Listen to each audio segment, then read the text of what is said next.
इस परमार्थ मार्ग में चलने वाले पथिक की पहली सीढ़ी है कि अपनी वाणी पर अंकुश कर ले।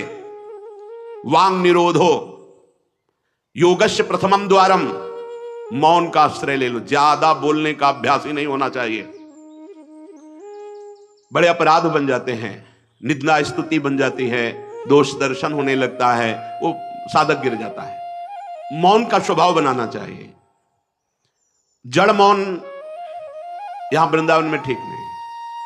यहां हम राधा राधा बोलेंगे, प्रभु की चर्चा बोलेंगे, कोई प्रश्न करेगा तो जो शास्त्र सम्मत बात है उत्तर देंगे, नहीं तो मौन रहेंगे। प्रपंच की तरफ से पूर्ण मौन होना चाहिए। आपको पहली बार कोई खड़ा करके बात कर रहा है, समझ में आया कि इससे बात करना प्रभु को भूल जाना है, अगली बार से वो कहेगा राधे राधे, उत्तर नहीं देना। श्री हरिवंश, उत्तर नहीं देना। अंदर से श्री हरिवंश बोले, चल दिए। हमें किसी से क्या लेना? हम किसी का अहित नहीं करेंगे, अमंगल नहीं करेंगे, हम किसी पर दोष दर्शन नहीं करेंगे, पर हम अपनी वृत्ति को भगवदाकार करने आए हैं। ये नहीं कि कोई हमसे बोले तो हम बोलना जरूरी है, नहीं। कोई प्रश्न करे तो बोलना जरूरी नहीं। उपासक हो, आप कृपा करें तो बात कर ले, ना चाहे तो बिल्कुल आपके ऊपर कोई शासन नहीं कि आपको बात करना ही पड़ेगा, ऐसा सिद्धांत नहीं है। योगस्य प्रथमम द्वारम वांग निरोधो, सबसे पहली साधना है वाणी को रोक ले। बोलने से बहुत शक्ति नष्ट हो जाती है। जैसे हम भगवत चर्चा करें तो इससे शक्ति बढ़ती है, लेकिन प्रपंच की वार्ता करने से वाणी की शक्ति नष्ट हो जाती है। जब आपकी जबान अपवित्र हो गई तो नाम कैसे चलेगा? जब वाणी अपवित्र है तो आपके अंदर शास्त्रीय कैसे शब्दों का भाव आ पाएगा? नहीं आ पाएगा। महावाक्यार्थस्य विचारिताम, आप नहीं विचार करने की क्षमता वाले रहेंगे। यदि आपने व्यर्थ की बातें शुरू कर दी, अश्लील भाषण बोलते, गंदी भाषा बोलते, तो आप में कभी विचार शक्ति ही नहीं रह जाएगी कि आप शास्त्रों के, संतों के वाक्यों का मनन करने की सामर्थ्य रखें। खो देंगे सामर्थ्य। बहुत अमृतमय वचन निकलते हैं मौन वाणी को पावन रखने वालों के, एकदम शहद में डूबे हुए वचन। इसलिए वाणी पर अंकुश कीजिए। जरूरत हो तो बोलिए, नहीं तो मौन। श्री जी का जस गाइए, नाम कीर्तन कीजिए, इसके अलावा मौन रहिए। इन नियम ले लीजिए। जब आए हो भगवत प्राप्ति के लिए तो काहे को बक्सो। इन इंद्रियों को सीधे अनुशासन में लीजिए ना। आपका स्वरूप इंद्रियां थोड़ी हैं, आप इनके संचालक हैं। आपकी सामर्थ्य से सामर्थ्यवान होकर आपको बांधे हुए हैं, आप इनको बांधिए। बहुत हो गई स्वतंत्रता इन दुष्टों की। माता देहूती जी भगवान कपिल जी से कहती, मैं ऊब गई इन दुष्ट इंद्रियों से भोग भोगते हुए, नाथ अब वो उपाय बताइए जिनसे इन दुष्ट इंद्रियों के कब्जे से मैं बाहर निकलूं। माता देहूती जी, ये बहुत दुष्ट है। ये कुछ मिनट तो लगेगा, बहुत शांत है और भगवत स्वरूप में लगने वाली हैं, और एक क्षण में गिरा के ऐसे नर्क में खड़ा कर देंगी जहां पश्चाताप ही होता है, हाथ कुछ नहीं लगता। योगस्य प्रथमम द्वारम वांग निरोधो, फिर अपरिग्रह। पहला द्वार है वाणी पर शासन कीजिए। हम वाणी गायन करेंगे, श्री जी के लीला चरित्र, नाम कीर्तन, इसके अलावा मौन। कई साधकों को यह स्पष्ट आज्ञा करी श्री जी की प्रेरणा से कि आप नहीं बोलोगे, तो उसका पालन करना चाहिए। जब सत्संग में आप सुन रहे हैं कि योगस्य प्रथमम द्वारम, तो आप अपनी वाणी को संयम में रखिए। किसी की मजाक, उपहास, किसी की चुगली, निंदा, ये सब बिल्कुल नहीं। अगर आप ये सब करते रहेंगे तो निरंतर नाम नहीं चलेगा। आप सत्संग का मनन नहीं कर पाएंगे। मनन करके आप अपने आराध्य देव में स्थित नहीं हो पाएंगे। जरूरी है मौन, जरूरी है, पर विचार मौन। ये धाम है, इसलिए हम जड़ मौन की बात नहीं करते, विचार मौन। और वो मौन ही किस काम का, जो एक शब्द में हम बात कर लेते हैं, वो 5 मिनट लगाएं। जैसे कोई बात करनी, अब वो कुछ बोला, अब उसमें पूरी एकाग्रता, पूरी शक्ति नहीं, सीधे बोल रहे, स्विच ऑफ कर दे, क्या चला गया। जड़ मौन के लिए फिर ना ऊ ना ऊ, कुछ नहीं, ना लिखना, ना पढ़ना, ना कुछ, बिल्कुल बालवत परमहंस स्थिति। कोई प्रश्न नहीं, कोई उत्तर नहीं, एकदम जड़वत, जीते जी मृत, जीवन मुक्त होने के लिए। तो वो ये श्रीधाम वृंदावन है, यहां उचित नहीं, क्योंकि यहां राधा नाम स्वयं हरि रटते हैं, तो हमारी जबान की सार्थकता है। राधा नाम कीर्तन करें, वाणी जी का गायन, इसके अलावा मौन रहे। दूसरा अपरिग्रह, उतना ही स्वीकार कीजिए जिससे आपकी जीवन यात्रा चलती, इसके बाद नहीं। एक भी वस्तु एक्स्ट्रा आपके पास नहीं होनी चाहिए। क्यों होनी चाहिए? जब रोज का रोज श्री जी दे रही तो तुम्हें एकत्रित करने की जरूरत क्या है? आपको जो दिनचर्या में चाहिए बस उतना ही, इसके आगे नहीं। एक भी कंबल एक्स्ट्रा नहीं रखना होना चाहिए। एक भी वस्त्र नहीं, एक्स्ट्रा नहीं होना चाहिए। जो हमारी दिनचर्या में आ रहे हैं कि 2 कॉपिन, 2 मार्किन, बनियान, स्वेटर, 1 कंबल या 2 कंबल, जिससे आपकी दिनचर्या कट रही, बस इसके अलावा आपके पास कुछ नहीं। आपकी जो दिनचर्या है, वो दिनचर्या जो प्रभु दिए हुए हैं शरीर पालन पोषण के लिए, शरीर के लिए उतनी आवश्यक है। अगर सही दिनचर्या करनी तो राइट टाइम पे आपका पहले कंबल हटना चाहिए, समय कंबल फेंक दिया दूर, अब अपनी दिनचर्या में लग जाओ। काहे को शरीर पे इतना दुलार करके बबुआ बनाए हुए हो, कान के कंटूप ऐसे बांधे, मुंह में ऐसे बांधे, ऐसे क्या होना है इसको? ये जड़ शरीर है, जितना प्यार करोगे उतना ही परेशान करेगा ये। हाँ, इसको ज्यादा नहीं, आहार दे दिया, संयम नियम से स्नान ध्यान पूजा पाठ, हर समय भगवत चिंतन। ये जड़ है, अभ्यास है। यहां कौन बांधता है कुछ? 12 महीना झेलता है नहीं मस्तक का, ये सब कौन बांधता है? ऐसे अभ्यास। चलो इतने कमजोर अभ्यास के हैं तो जितना उचित वस्त्र उतना पहन लिया। अब ये नहीं कि सोमवार को हरा, मंगल को नीला और बृहस्पति को पीला, और अलग अलग दिन के अलग अलग स्वेटर, अलग अलग दिन के अलग अलग। भैया ये विलासिता नहीं। भगवत प्राप्ति करनी तो एक स्वेटर में 10-5 साल तो कट ही जाएंगे, दूसरा हम क्यों लें? एक जीपर मिल गया, उससे शरीर ढक लिया, 10-5 साल चलेगा, 2-3 महीने पहनने को होता है। हर साल नया तो भाई हमें क्या कर, हमें कहीं जाना है क्या पार्टी में? हमारी यही पार्टी, बाबा जी की पार्टी, भगवत मार्ग के पथिक है। उचित उचित बिल्कुल नहीं से बहुत। वो इसको दुलार करने का मतलब है अपना पतन करना। सच्ची मान लीजिए, इसका पतन करना। वयोवृद्ध है, रोगी शरीर, वो अलग बात है।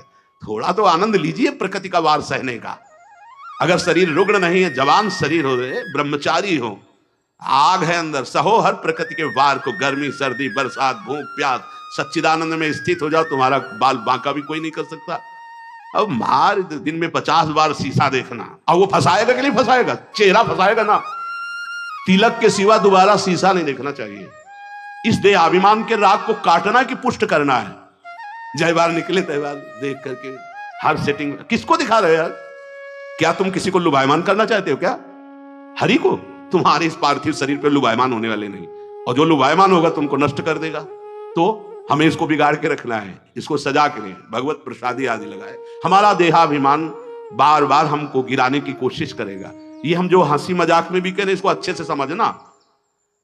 ये जो 2 प्रकार की पद्धति रखी गई है कि आप मुंडन करवा के रखिए क्योंकि आपके बालों से शोभा बढ़ेगी, वो आप बाल रखा के रखिए क्योंकि आपकी शोभा बिगड़नी चाहिए। रज लगा के रखिए कि आपको ही आपके शरीर में राग ना रह जाए। बात यहां ये, यहां किसी के दिखाने के लिए नहीं है, आपके शरीर में आपको राग ना रह जाए। आप बार बार साबुन लगाएंगे, तेल लगाएंगे, बार बार शीशा कंघा और अपने चेहरे को सजाएंगे तो देहाभिमान पुष्ट होगा और ये नष्ट करेगा। कुछ नहीं है, बड़ी दुर्गति है, मान लीजिए। इसका अंतिम परिणाम आग में जलना है। चाहे जितने चिकने कर लो गाल, चाहे जितने लाल कर लो, मरना है, पक्की बात समझो। तो जीते जी अमरत्व क्यों नहीं प्राप्त करते? अरे ऐसा रूप प्राप्त करो जिसमें गाल लाल ही रहते हैं, लालिमा लगानी नहीं पड़ती। श्री जी की दासी लक्ष्मी कोटि विलक्षण लक्षण लसल लीला किशोरी सतई, करोड़ों लक्ष्मी आश्चर्यचकित हो जाए, ऐसा रूप श्री राधा दासियों का है। गीध देह तज धरि हरि रूपा, गीध ने शरीर त्यागा, हरि रूप होकर धाम जा रहा है। बाहरी लाली लगाने से थोड़ी हरि मिल जाएंगे, बाहरी श्रृंगार से थोड़ी हरि मिल जाएंगे। प्रार्थना मान लीजिए कुछ दिन का है, धोखे में मत फंसिए। ये धोखा है। खेत में रक्षा करने वाले एक धोखा टांगते हैं, पैंट शर्ट टोपी लगा के, वहां कोई नहीं होता, लेकिन पशु धोखे में हो जाते हैं। ये धोखा है। अगर पशुवत बुद्धि रखोगे तो ये धोखा तुम्हें पूरे जीवन, पूरा का पूरा जीवन नष्ट कर देगा। इसी धोखे से निकलने के लिए हमें अवसर मिला है। योगस्य प्रथमम द्वारम वांग निरोधो अपरिग्रह, वाणी से मौन रहिए, जितनी आवश्यकता है उतना वस्त्र लीजिए। एक संत भगवान आए थे, एक मार्किने से बांधे हुए थे, साल उड़ाया तो बोले आपकी आज्ञा इसलिए ओढ़ लेते हैं। तो हमका किसी बाहर निकल के किसी को दे देना हमारी श्री जी की प्रसादी, इसलिए हमारी प्रसन्नता के लिए। तो उनका ओढ़ लेते हैं, पर महाराज हम रहते हैं ऐसे ही। उनका धन्य है, नौजवान हो, बहुत सुंदर है। तो हमका आप बाहर जब निकलना किसी को देखना ऐसे आवश्यक है तो आप दे देना। तो बड़े प्रसन्न हुए, आदर करके उन पर हृदय में आदर हुआ उनका, नहीं मुझे नहीं चाहिए, मैं तो जैसी रहनी से रहता हूं। हमने घटिया घाट है एक फर्रुखाबाद फतेहगढ़ की तरफ, वहां रुके हुए थे। एक महात्मा को देखा, वयोवृद्ध थे, एक पतली मार्किन, माघ महीना, ये कौन सा माघ चल रहा है, यही तो चल रहा है, मकर संक्रांति का अवसर। तो वहां रामनगरिया लगती है। 1 महीने के लिए। जैसे प्रयाग में कुंभ में लगता है, तो गंगा किनारे हर साल मकर संक्रांति में हजारों लोग 1 महीना वास करते हैं, रोज गंगा स्नान त्रिकाल करते हैं। उन महात्मा जी के समीप रात्रि में गए तो शरीर कांप रहा था और मंत्राकार वृत्ति, एक झोपड़ी में बैठे हुए थे। बड़ी लज्जा लगी हमें अपने ऊपर कि हमारा जवान शरीर है, 30-35 वर्ष पहले की बात, और हम 1 मार्किन पहने, 1 मार्किन ओढ़े, ये तो केवल 1 मार्किन पे है, तो हमारा क्या कर्तव्य बनता है? हमको ये भी फेंक देना चाहिए। ये वयोवृद्ध हैं और मौन है, तो उनसे प्रार्थना की कि यहां आश्रम से एक कंबल ले आए, आपका शरीर कांप रहा है।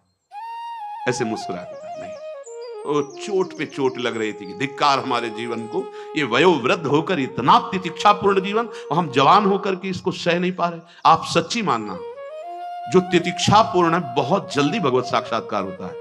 भगवान आदेश करते तास तितिक्षस्व भारत। आज हम केवल शरीर दुलार में अपने समय को नष्ट करते हैं, शरीर पोषण में। भाई देखो, ये छोटी छोटी बातें आपको देखने में लगती होंगी बड़ी बात है, यही आपको आपके आराध्य देव से विलग किए हुए हैं। महीना भर आप केवल ऐसे आहार करके देखिए कि जिसे तुम्हारा मन कहता अच्छा उसको हटा दीजिए। आज थोड़ा त्याग मत वर्णन कीजिए, आज थोड़ा हमारे उदर में परेशानी है तो हमें केवल आप रोटी और सब्जी दीजिए। महीना भर केवल रोटी सब्जी उचित। आप देखो, अगर आपके अंदर का रजोगुण तमोगुण नष्ट ना हो जाए तो कहना आपके अंदर सात्विक भाव आ जाएगा, मंत्र में स्थिति होने लगेगी।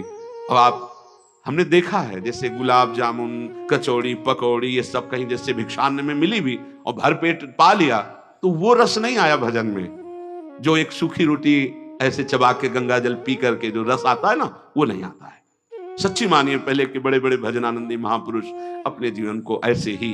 तो अपरिग्रह ये बहुत बड़ी बात है, साधक यहां चूक करता है। देखो, आप लोग तो इतने बढ़िया अवसर पे हैं कि आपको ना किसी से मांगना है, ना आपको अपनी कोई परवाह होनी चाहिए, क्योंकि श्री जी व्यवस्था कर रही है। आपको जो वस्त्र उचित है वो ले लीजिए, जो भोजन उचित है, और अपनी सेवा और मंत्राकार वृत्ति, आपको किसी से कोई मतलब ही नहीं। आपको तो भिक्षान्न के लिए भी नहीं जाना है, अपने आप आकाश वृत्ति से प्रभु देते हैं। तो आपका रूम आपकी कुटिया है, आपकी दिनचर्या एक स्वयं की दिनचर्या है। आपके रूम में अपरिग्रह दिखाई देना चाहिए। बिछाने का, एक ओढ़ने का, जो आप जितना सहन कर सकते हैं उतना। अगर आप एक कंबल से रात काट सकते हैं तो दूसरी मत डालिए, चाहे 10,000 रखे हो, आपको क्या मतलब है? पूरी सृष्टि में सब भोग सामग्री आपके लिए है क्या? अपरिग्रह, हम जहां चूक करते हैं उसको पक्के से बांध लीजिए, अभी आनंद की धारा में आ जाओगे। वाणी को कंट्रोल, शासन, आवश्यक है तो बोलेंगे, नहीं तो मौन। दूसरा, उतना ही स्वीकार करेंगे जितने की आवश्यकता है। भगवदानुभूति के लिए एक बार तो आग लगनी चाहिए जीवन में, कि जीवन मृत तुल्य होना चाहिए। यहां जरा सा साधन बना कि पोस्टर बैनर में आ गए, प्रशंसा में आ गए, कैसे भगवत प्राप्ति होगी? अपरिग्रह। और आगे, निराशा च निरीहा च नित्यम एकांत शीतला। आशा ही परमम दुखम, नैराश्यम परमम सुखम। उपासक को किसी व्यक्ति, वस्तु, स्थान से कोई भी आशा नहीं होनी चाहिए। हाथ जोड़ के तुम्हारे कमरे में पहुंचा दिया जाएगा तुम्हें जो आवश्यक है। तुमको आके रजिस्टर में लिखने की जरूरत नहीं, तुम्हें मांगने की जरूरत नहीं है। तुम निष्ठापूर्वक ध्यान दे करके देखिए, ये देखा गया जीवन में, जिस समय जो आवश्यकता होती है हाथ जोड़कर वो आता है। कौन? जिसकी शरण में हो, समझ नहीं पाते और कहता है ये वस्तु ले लो, तो आश्चर्य होता है कि ये बात कैसे कोई जान गया कि मुझे आवश्यकता थी, मेरे शरीर को आवश्यकता थी। जितनी जो आवश्यकता उतना। इसके बाद आशा ही नहीं, निराशा हमारा परम पद में पहुंचाने वाला मार्ग है। आशा ही परमम दुखम, नैराश्यम परमम सुखम। किसी व्यक्ति से, किसी वस्तु की आशा बिल्कुल नहीं होनी चाहिए। तब लग जोगी जगत गुरु, जब लग रहा है निराश, जब आशा मन में भई जग गुरु जोगी दास। आशा नहीं होनी चाहिए। आशा एक ही बात की होनी चाहिए, कब किशोरी जो मिलेगी। आशा से दास्यम वृष भानु जाया, तीरे समध्यास जब भानु जाया। कब मैं अपने स्वरूप में स्थित होऊंगा, इसके अलावा कोई आशा नहीं। शरीर की आवश्यकता है, मान लो यहां सुविधा है कि भाई आप यहां से ले लीजिए, तो आप ले लीजिए, नहीं तो किसी से मांगने की जरूरत नहीं। कभी तो ऐसे रहना सीखो ना, कोई आशा नहीं, कोई इच्छा नहीं, और आप हृदय की बात जानते हो। आप देखना, आपको जो शरीर की जरूरत हो आप देखते रहना, देते रहना। बिल्कुल बिल्कुल वो एक एक कदम पर देखते हैं। जो अव्यवस्थित, तो हमने देखा है एक एक कदम पर व्यवस्था। आपको अपने स्वामी पे विश्वास होना चाहिए, आशा किसी से नहीं। आशा एक राम जी से दूजी आशा छोड़ दे, नाता एक राम जी से दूजो नाता तोड़ दे। यहां संसार आशा में ही तो दुख को प्राप्त हो रहा है। पिंगला वैश्या को भगवान दत्तात्रेय जी ने गुरु माना क्योंकि उसने आशा का त्याग कर दी। आशा नहीं, अब मैं पुरुषों से आशा करती थी, परम पुरुष से आशा करूंगी, अपने आत्मस्वरूप से। आप किसी की जरूरत नहीं, मैं किसी से रमण की आशा नहीं करूंगी, एकमात्र अपने आत्मस्वरूप। उसी समय उसको गुरु मान लिया। पहला वाणी का मौन, उचित बोलो। दूसरा सामान उतनी रखो जितनी आवश्यकता हो। तीसरा किसी से आशा मत रखो। चौथा निरीह, किसी भी तरह की लोक परलोक की कोई कामना नहीं। बड़ा आनंद। अभी देखो जीवन मुक्त हो जाओगे। किसी से लोक की कोई आवश्यकता नहीं, लोक वस्तु की, और निरीह कोई कामना नहीं। कितना हृदय अभी आनंदित हो जाएगा, प्रसन्न हो जाएगा। जैसे पीछे कहा कि अंतर्मुख होकर निष्काम होकर जो भजन होता है उसमें मन प्रसन्न हो जाता है। उसी अखंड प्रसन्नता में परमात्मा साक्षात्कार होता है। निरीह, कोई इच्छा नहीं। आज क्या पाएंगे, कोई इच्छा ही नहीं आनी चाहिए। कुछ स्पेशल प्रार्थना होती, कुछ स्पेशल तो राधा नाम है, राधा रूप है, वो आप दे सकते हो तो दे दीजिए, नहीं वो तो नहीं, तो फिर और स्पेशल क्या हो सकता है। ये तो सब पार है संसार के। ये साधक उपासक चाहे गृहस्थ हो चाहे विरक्त, एक निष्ठा होनी चाहिए, एक निष्ठा। एक नए साधक को हमने देखा कि कपड़ा ऊपर से पड़ा था और गमछा पेट में बंधा था। जब प्रसाद पाने के लिए बैठे, किसी जगह हम रहते थे, वो आए थे मंडली से, हम संतों पर बहुत सूक्ष्म दृष्टि, उनके व्यवहार उनके आचरण से, क्योंकि सब कुछ सीखने को मिलता है। तो देखा कि खींच के पेट में गमछे से गांठ बंधी थी, जब वो प्रसाद को बैठे, वो पहले नहीं बंधी थी। तो उनके नजदीक गए और कहा, महाराज जी इसका क्या रहस्य, आप गमछा बांधे। बोले साधन में एक उचित आहार चाहिए। तो मुझे पता चल जाता है, जहां थोड़ा पाया तो इतने में एक हम इतनी गमछा नाप का, उसमें 3 गांठ, तो उतना नित्य। बोले कभी ज्यादा आहार नहीं, यद्यपि ये प्रथम साधना के लिए ऐसा है, नहीं तो एक सामने से आहार का निश्चय किया जाता है। इतना आहार, फिर चाहे कितना अमृत हो उसके ऊपर नहीं होना चाहिए। साधु को बार बार नहीं लेना चाहिए। ये जो नहीं पूड़ी बोले हाँ डालो, खीर हाँ 4 पूड़ी रख दो, इतने सब्जी रख दो, दोबारा आप पूछिएगा किसी से, हमारे से पूछने की जरूरत नहीं। ऐसी दिनचर्या नहीं। गरम भैया, गरम और नरम दोनों से मतलब नहीं है। महापुरुषों ने देखो, एक बार उड़िया बाबा प्रसाद पवा रहे थे स्वयं खड़े होकर, तो 2 प्रकार की पूड़ी बनवाई थी, एक पतली और पकी हुई, और एक मोटी लंबी कच्ची। पकी हुई नीचे रख दिया और कच्ची वाली ऊपर रख दिया, और आप खड़े हो गए ऐसे। सब नवीन साधक ऐसे था। उनमें से 50 नीचे वाली पूड़ी ऊपर करके शुरू किया, और कई साधक ऊपर से शुरू किए। तो जो नीचे वाले तुमसे कहा खड़े हो जाओ, वो तो महापुरुष थे, जाओ ब्याह करो जाके, गर्मा गर्म बहू के हाथ पाना, बाबा जी बनने लायक नहीं हूं। ऐसे सीधे डांट लग, कान पकड़ा, महाराज जी गलती हुई। नहीं, आपने ऊपर वाली को नीचे क्यों किया, नीचे वाली को ऊपर क्यों किया? क्योंकि वो पकी थी ना, तुम्हारी स्वाद पर दृष्टि थी ना, इसलिए स्वाद का पोषण करना है तो घर जाओ। भगवत मार्ग में चलने के लिए स्वाद मिटाना है, केवल भगवत स्वाद लेना है, भगवत आनंद का स्वाद लेना है। कितना कठिन लग रहा होगा, कुछ कठिन नहीं है।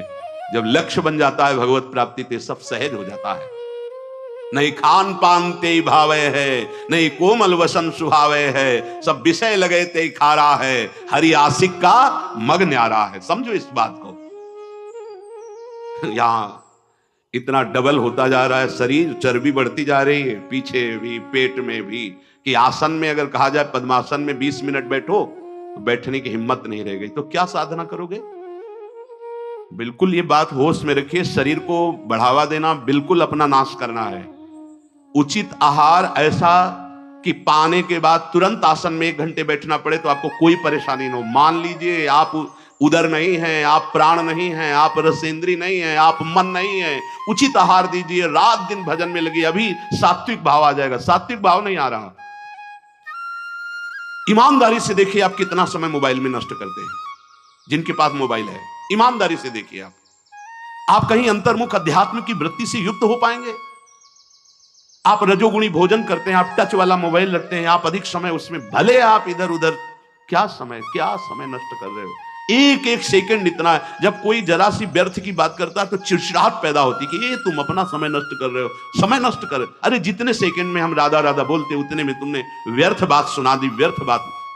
चलो गृहस्थ आश्रम में व्यापार नौकरी आदमी तो उसको बेचारे को व्यवस्था है, लेकिन आप भगवत मार्ग के पथी गए। आपका बिल्कुल एक एक मिनट बड़ा कीमती है, एक एक मिनट जगत मंगल के लिए है। हम एक मिनट में 10 बार 20 बार नाम लेंगे और वो नाम जगत को देंगे कि जगत का मंगल हो, तो हमारी साधुता सुरक्षित हो गई।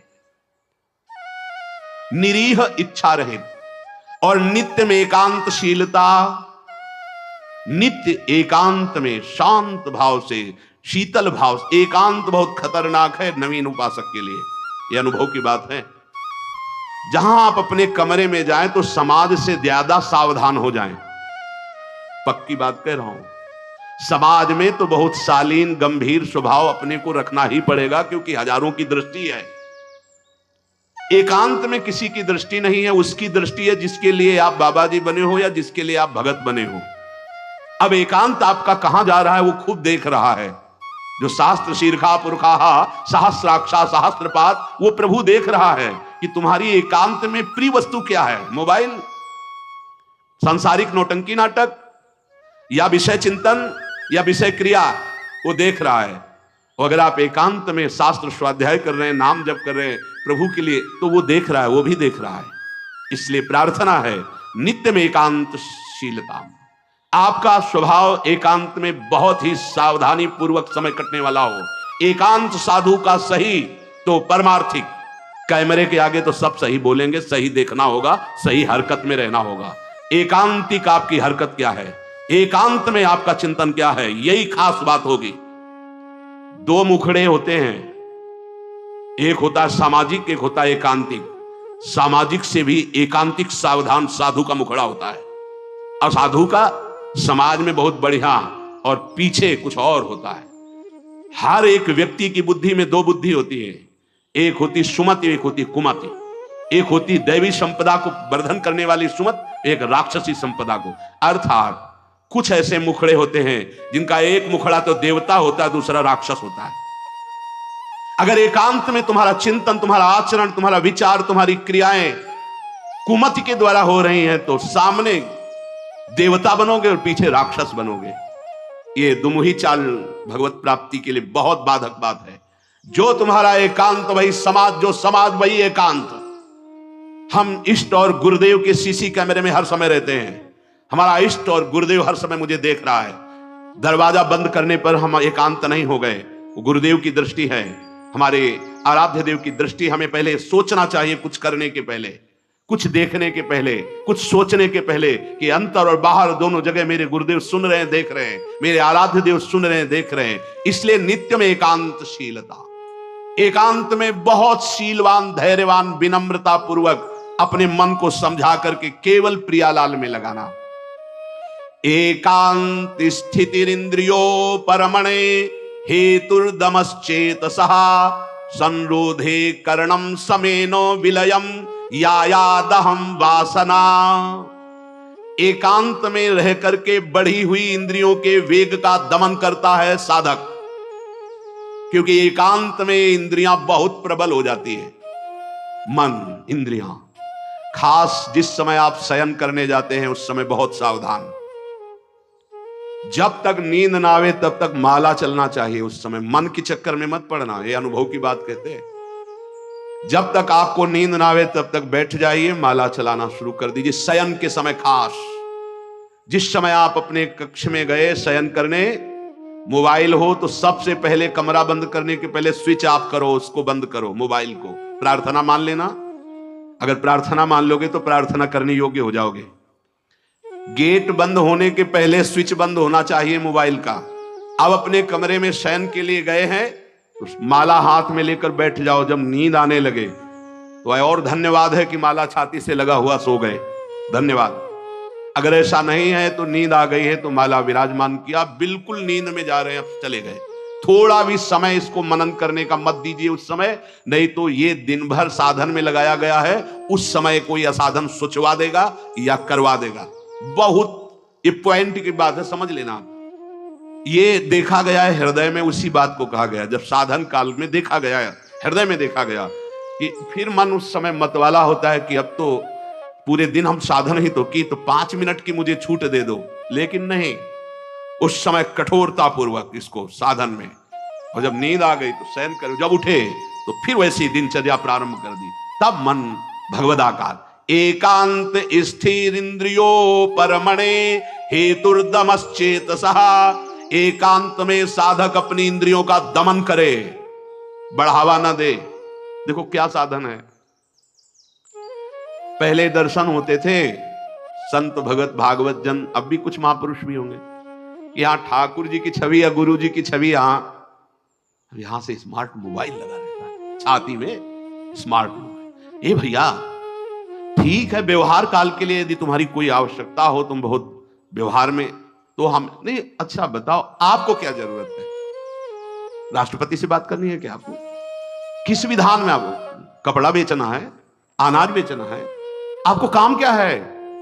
किससे बात करनी है आपको? जिनकी विशेष व्यवहारिक कोई सेवा गुरुजनों से मिली, वो तो बात उतनी ही केवल जितनी मिली है। नहीं, आप बताओ, हम भगवत प्राप्ति के मार्ग के साधकों के लिए मोबाइल भगवान की क्या आवश्यकता है? कितनी आवश्यकता है? क्यों आवश्यकता है? जैसे सिलेंडर आदि लाना है या कुछ भाई और कोई सर, तो रख लो, हम कह रहे हैं वो छोटा वाला रख लो, उससे अपना काम। ये बहुत अंदर की बात कहते हैं, क्योंकि इसमें आप स्वतंत्र कुछ भी देख सकते हैं, कुछ भी आप पढ़ सकते हैं, कुछ भी। बहुत ऐसे लाइनें में होते हैं वो सब, बस उसमें क्लिक करो, क्लिक है तो कहते हैं हाँ वो वीडियो आ जाएगा, वो वीडियो आ जाएगा तो तुम्हारा अंदर का वीडियो गायब हो जाएगा, परमार्थ वाला। एकांत स्थिर इंद्रियों पर हेतुर्दमश्चेतसः। दमन कर दो इंद्रियों का। ये कहां सीखोगे, कब सीखोगे, किस देश में सीखोगे, यदि धाम में रहकर इंद्रियों का दमन करना ना आया? इंद्रियों का दमन कर दो। इंद्रिय दमन होने से चित्त का स्वयं निरोध हो जाता है, और चित्त की वासना का नाश होते ही योगी को परमानंद का अनुभव हो जाता है। यह है खेल।